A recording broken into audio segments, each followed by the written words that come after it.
नमस्कार दोस्तों, मेरा नाम है ज्योति और आज मैं अपने आप को बहुत ही खुशनसीब मान रही हूँ क्योंकि मेरे साथ आज जो एक्टर जुड़े हैं, उन्होंने थिएटर में काम किया है, बहुत सारी फ़िल्मों में काम किया है और अब तो वेब शो में भी काम कर रहे हैं। गोविंद नामदेव जी, बहुत-बहुत स्वागत है आपका इंडिया टीवी में। बहुत-बहुत धन्यवाद आपका। बहुत-बहुत धन्यवाद। आपने मुझे अवसर दिया कि मैं आपके इतने सारे लोगों के साथ में कनेक्ट हुआ हुँ। और अभी हम अपना एक-दूसरे को समझेंगे, एक-दूसरे के विचार जानेंगे। गोविंद जी, इतने समय से आप काम कर रहे हैं, बहुत सारे इंटरव्यूज़ आपने दिए हैं, लेकिन अब ये जो नया ट्रेंड है ज़ूम इंटरव्यू का, इसके बारे में आप क्या कहेंगे? किस तरह से चीज़ें चेंज होती गई हैं और आपने बहुत सारी चीज़ों में बदलाव देखा है, तो ये भी एक नई तरह का बदलाव ही है। जी, जी और मैं तो सभी जो भी जिस तरह के जितने बदलाव हो रहे हैं, हुँ, हुँ। ये तो एक प्रकृति का नियम भी है कि हर दशक में जी। बदलाव होते हैं, चीज़ें बदलती हैं। हुँ, हुँ, हुँ। लोगों की सोच बदलती है। अब जिस तरह से फ़िल्म मेकिंग का है वो सिस्टम वो बदल गया है, पूरा फ़िल्म का सिनेरियो बदल गया है। अभी लॉकडाउन और कोविड की वजह से बहुत सारी चीज़ें इवॉल्व हुई हैं। उनमें से एक ये भी है कि हम अ, ऑनलाइन इस तरह से इंटरव्यूज़ कर रहे हैं। ये भी कन्वीनिएंट है और बहुत सारी इसके प्लस भी हैं, माइनस भी हैं। हाँ, बिल्कुल, घर बैठे आप कनेक्ट हो पाते हैं, कहीं जाना नहीं है, जी, टाइम की बचत बिल्कुल, होती है। जी। बिल्कुल, अच्छा बिल्कुल। आपने तो मतलब बहुत सारी फ़िल्मों में काम किया और अब वेब शो में काम कर रहे हैं, तो ओटीटी में आपका अनुभव कैसा है? क्या कुछ यहाँ पे अलग होता है या फिर नए एक्टर्स के साथ काम करना, इस इन सब बदलावों के बारे में आप क्या बोलेंगे? मैं ऐसा अ, जिस तरह के बदलाव हुए हैं हुँ, हुँ। जिस तरह की मेकिंग में बदलाव हुए हैं, हुँ, हुँ। आजकल का जो समय है वो ज़्यादा से ज़्यादा ज़िंदगी से जुड़ी हुई चीज़ों को सामने लाने का समय है, रियलिज़्म का समय है।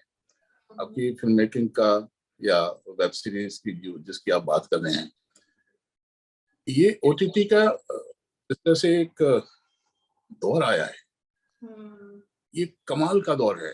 मतलब मैं इतना एक्साइटेड हूँ, इतना मतलब अपने आप को सौभाग्यशाली समझ रहा हूँ कि मैं ऐसे दौर में हूँ, जहाँ ओटीटी का ऐसा समय आया है जहाँ जिनको अ, एवरेज से भी थोड़ा-सा बेहतर काम आता है, उन सबके पास काम है। हुँ, हुँ, हुँ। बहुत तरह-तरह के एक्सपेरिमेंट्स हो रहे हैं डायरेक्शन में, एडिटिंग में, कैमरा वर्क में, एक्टिंग में। अभी ज़्यादा से ज़्यादा अम, आम ज़िंदगी से जुड़ी हुई स्टाइल की एक्टिंग हो रही है।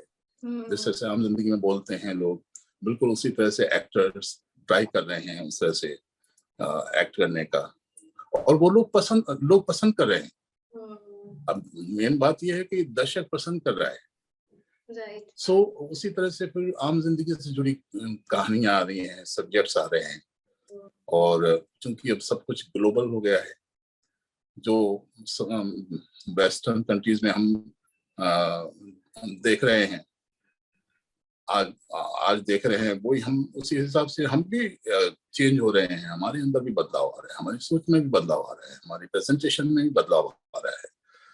ओटीटी, वेब सीरीज़ ये इसका बहुत ही बेहतर एग्ज़ाम्पल है हमारे सामने। जी। आजकल जिस तरह के नेटफ्लिक्स और जिस तरह के इस पर वेब सीरीज़ आ रहे हैं, बहुत ही मतलब लोग बहुत ही चाव से देख रहे हैं, उनको एक्सेप्ट कर रहे हैं। अभी मैं देख रहा था, ह्यूमन नाम का एक सीरीज़, हुँ। शायद आपने भी देखा होगा। जी।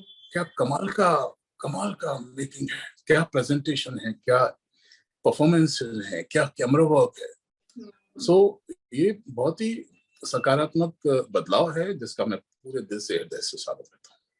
जी, और आप भी बहुत सारी नए वेब सीरीज़ में आने वाले हैं। इंस्पेक्टर अविनाश में आप रणदीप हुड्डा के साथ भी नज़र आने वाले हैं। अगर कुछ बता सकें उसके किरदार के बारे में क्योंकि बहुत सारी चीज़ें अभी सामने नहीं आई हैं, अगर थोड़ा बहुत आप बता सकें कि क्या रोल है आपका? क्या काम है? बहुत ज़्यादा तो नहीं बता पाऊँगा लेकिन थोड़ा बहुत मैं आप कह रही हैं तो मैं जरूर बताऊंगा। ये रणदीप हुड्डा टाइटल कैरेक्टर कर रहे हैं इंस्पेक्टर अविनाश मिश्रा का, और मैं उनके फादर का कैरेक्टर कर रहा हूँ। वो इंस्पेक्टर हैं, पुलिस में हैं, और उनका फादर मैं पुलिस से नफरत करता हूँ। अच्छा। अब ये नहीं बताऊंगा कि क्यों करता हूँ, लेकिन नफरत करता हूँ, हेट करता हूँ। तो यहीं से आपको समझ में आएगा कि मेरा और रणदीप हुड्डा का, मेरे बेटे का किस तरह से रिलेशनशिप दिखाई देगा, किस तरह से वो डेवलप करेगा, किस तरह से आगे बढ़ेगा। और ये बाय प्रोफेशन एडवोकेट रहा होता है। सो एक मौका ऐसा आता है जब वो अपने बेटे के लिए फाइट करता है, और काफी चेंज ओवर उसमें दिखाई देते हैं। तो मल्टी लेयर्ड कैरेक्टर है वो। एमएक्स प्लेयर का अपना इन हाउस प्रोडक्शन है, बिंदिया नाम है। जी जी हाँ। और ये बिहार के बैकड्रॉप पर है। अच्छा। और उसमें मैं एक बाहुबली के किरदार में हूँ। बहुत ही हार्ड कोर, आप विलन बोल सकते हैं इसको। जी। उसके अपने तरीके, अपने स्टाइल है, पहनने ओढ़ने के अपने स्टाइल है, तरह तरह की ड्रेसेस पहनता है। बहुत सारी ऐसे कलर्स हैं इस कैरेक्टर में जो आपको दिखाई देंगे, जो पहले कभी नहीं देखे होंगे आप। तो एक तो बहुत ही इमोशनल और बहुत ही बाद में ये जो रणदीप हुड्डा का कैरेक्टर जो बता रहा हूँ, कैरेक्टर अविनाश के फादर का कैरेक्टर बाद में बहुत ही इमोशनल होता है। तो मतलब उसमें मल्टी लेयर्स दिखाई देंगे। एक तरफ ये एक हार्डकोर विलन दिखाई देगा, एक ये है। एक तीसरा वेब सीरीज है, इसका नाम है विराम। ओके। उसमें एक बहुत ही वेल नोन प्रसिद्ध ख्याति प्राप्त बड़ा वकील है, जैसे हमारे यहाँ राम जेठमलानी हुआ करते थे, उस लेवल का वकील है, जो समाज में जो भी आपराधिक तत्व हैं उनके खिलाफ काफी जंग छेड़ देता है। और एक टाइम आता है कि इनकी मुठभेड़ हो जाती है और इनको अपंग बना देते हैं अपराधी। बाद में ये व्हील चेयर पर बैठ के फाइट करते हैं कोर्ट में। तो एक एक अलग कलर का एक कैरेक्टर है। ये वेब सीरीज की बात है। उसके बाद फिर जो मेरी और दूसरी फिल्में हैं, जैसे बुलबुलैया 2 है, किया अडवाणी। उसके बाद ओ माय गॉड है अक्षय कुमार की। अब वो लड़की है कहाँ, तापसी पन्नू, प्रतीक गांधी। तापसी प्रतीक गांधी, सिद्धार्थ रॉय कपूर की ये फिल्म है। इसके बाद एक दीपक मुकुल साहब की फिल्म है बाल नरेन। इसके बाद एक मैंने फिल्म की है, फेस्टिवल फिल्म है, एलियन फ्रैंक। उसमें मैंने एडोल्फ हिटलर का कैरेक्टर किया। अच्छा।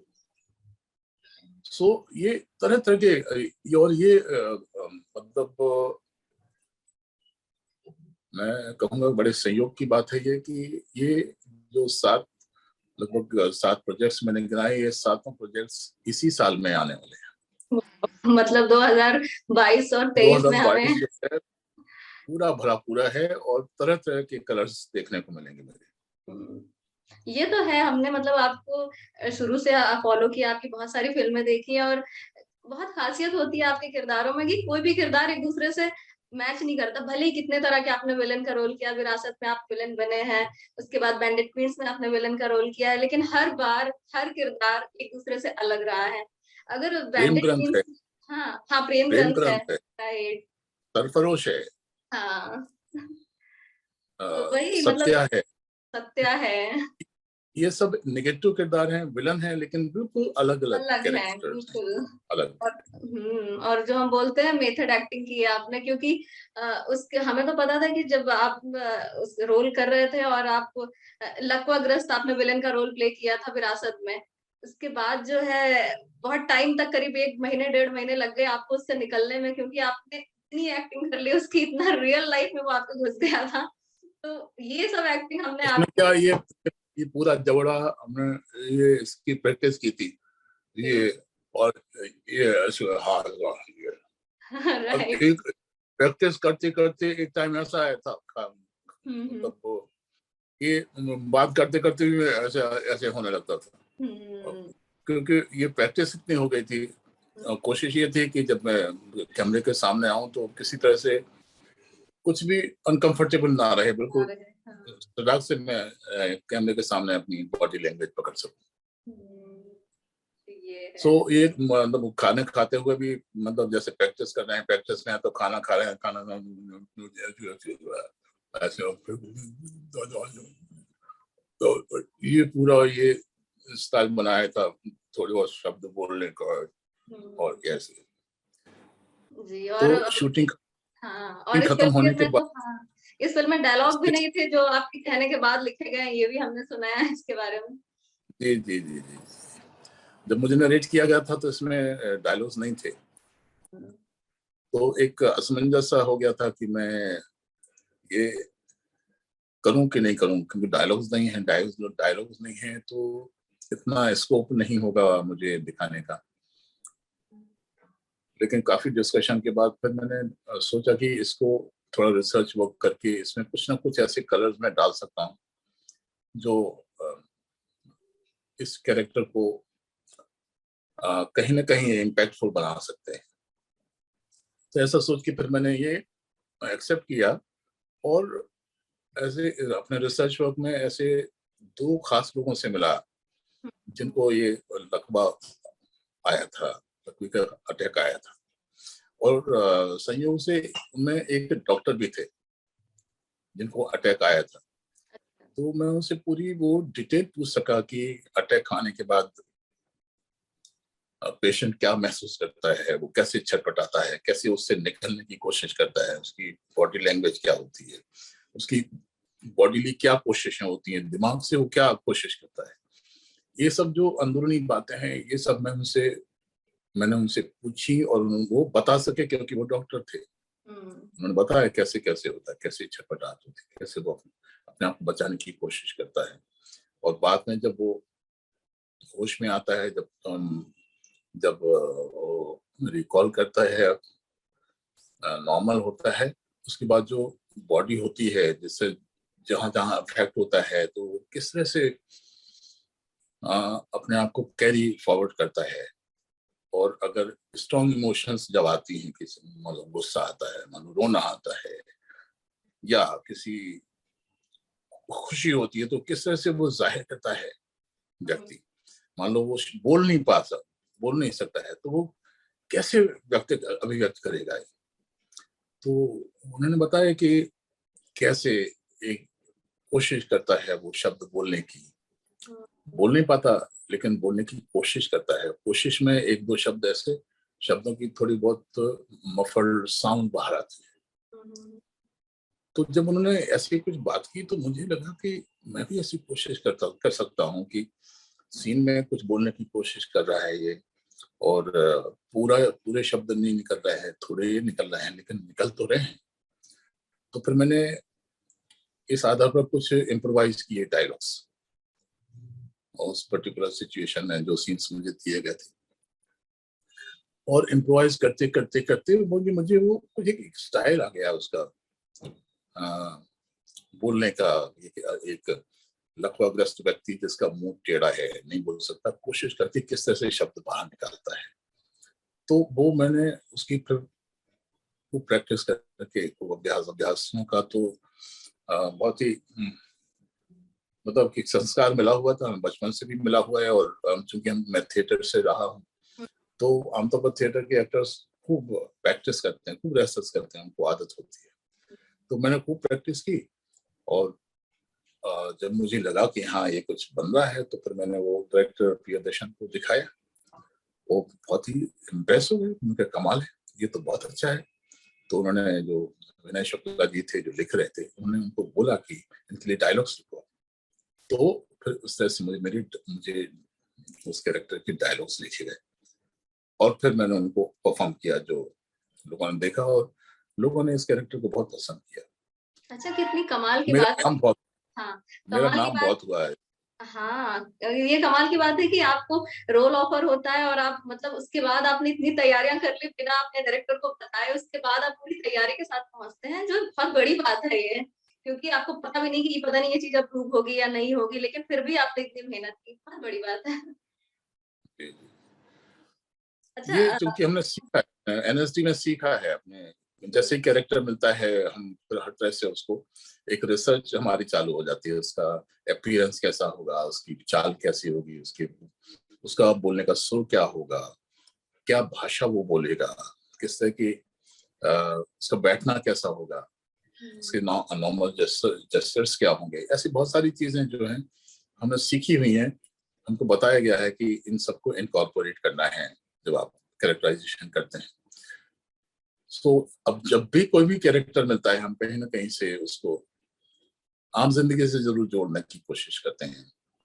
आम जिंदगी से जोड़ के फिर हमारा रिसर्च वर्क शुरू होता है, तो उसमें हम ये सब चीजें ऐड करते हैं, वॉक, जेस्चर्स, खड़े होने का ढंग, चलने का ढंग, बैठने का ढंग, ये सब ढंग हम उसमें ऐड करने की कोशिश करते हैं, जो हमारे परफॉर्मेंस में दिखता है, जो जिसकी वजह से आमतौर पर और लोगों से थोड़ा अलग दिखती है हमारी परफॉर्मेंस। गोविंद नामदेव जी, बहुत अच्छा लगा आपसे बात करके, और उम्मीद करते हैं कि और भी, जैसे इस बार आपने बताया कि 7-8 आपका प्रोजेक्ट सामने आने वाला है, और भी आने वाले सालों में बहुत सारी चीजों में नई नई तरह के आपके काम हमें नजर आए। Thank you so much. Thank you very much, thank you, thank you कि आपने मुझे इस प्लेटफॉर्म पर बुलाया और लोगों से मुझे कनेक्ट कराया। Thank you very thank you. Much.